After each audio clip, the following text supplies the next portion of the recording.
Welcome to my channel. Welcome to my vlog. Andito kami ngayon sa Splash Suites. Ayan, ang gaganda ng mga puno sa likod ko. Okay, as I've promised kanina, kailangan natin mag-vlog. Sayang naman yung lugar para makapagbigay tayo ng magandang feature sa inyo. Okay, kailangan natin sumagot sa mga comment. Sobrang dami na. Medyo matagal na rin po kasi tayo hindi nakakapag-vlog. So, ito po yung isa sa comment. Ang tanong sa atin, dapat po ba mag 50% na or mag-cash during contract? Paano po kapag hindi ginawa ng coordinator ang napagkasunduan sa kontrata? Bayad na kami or 50% na kami or almost cash na po na ibayad namin. Okay, ganito po yun. Kapag contract kayo, magbabayad kayo, you can have it on a 50%. And then, after 50% na down, kung yan po ang requirement sa inyo nang nakuha yung coordinator, be sure lang na may contract po kayo. And then, after the contract, kailangan meron kayong sales invoice, which is yung dating official receipt. At syempre po, ito wag niyong kakalimutan, humingi po kayo ng itinerary. Anong ibig sabihin po nun? From the time na nag-contract kayo hanggang sa magkakaroon ng kasal, meron po tayong tinatawag na itinerary. Ano yung buwan-buwan yung gagawin?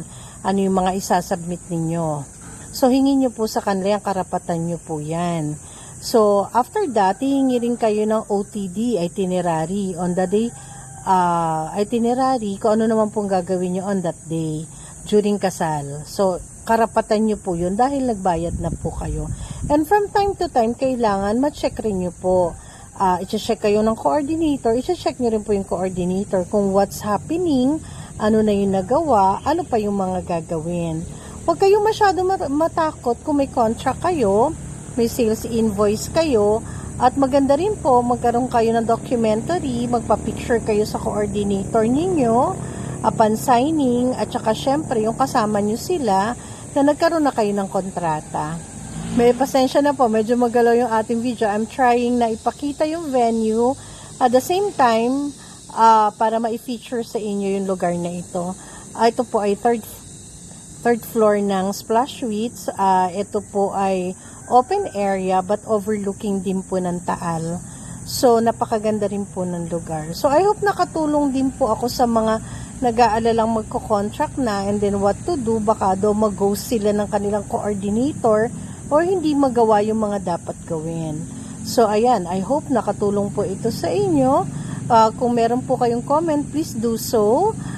Share po yung ating vlog. At syempre po, kung gusto nyo pong mag-comment sa ating vlog ay mas maganda pa kasi nakakapag-share tayo ng knowledge sa iba. Thank you so much. Like and subscribe.